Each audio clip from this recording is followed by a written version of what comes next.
coursework will be done remotely. Joining us for more is Kevin McClure, Associate Professor of Higher Education at the University of North Carolina, Wilmington. Thank you so much for joining us. So why have Harvard and Princeton, with all the money in the world to test students and faculty, gone down this route? I think it's clear that based on most of the available evidence, the risk to colleges and universities of spreading COVID-19 is very high.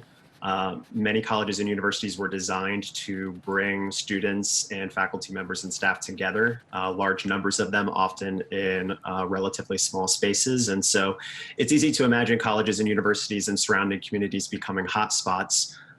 And so you have a number of universities, and not just Harvard and Princeton, but also community colleges and the California State University system that have decided, as a consequence of those very real risks, that they are going to prioritize students doing remote instruction through the fall.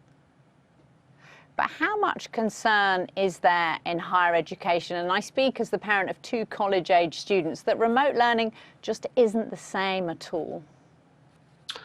Well, I think it's true that remote learning is not the same. However, there are many misconceptions about the quality of doing coursework remotely. And I think it's the case that many faculty members and staff members at colleges and universities are committed to doing remote learning right, to providing a quality educational experience for students. And so if provided with sufficient resources and time, I think that they would produce experiences that many students and parents would be very happy with. Is there a financial crisis looming for those colleges that won't be able to charge room and board now because of remote learning?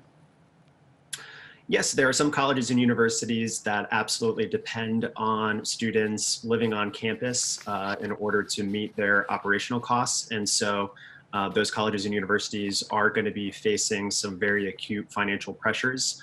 I think it's safe to say that all of higher education is facing acute financial pressures. At public colleges and universities, many are seeing budget cuts or expect budget cuts.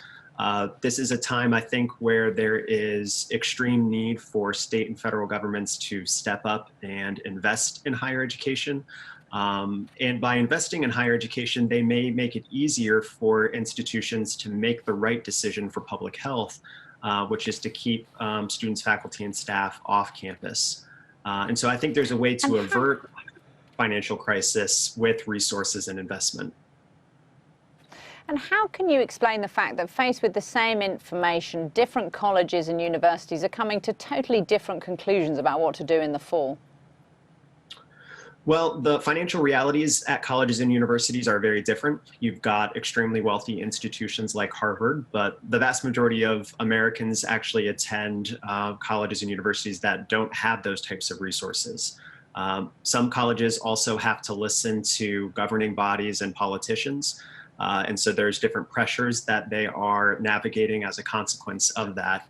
And so although we're speaking of higher education broadly, the realities on the ground is that colleges have different financial situations and are facing different political pressures from different constituencies. Kevin McClure, thank you so much for joining us.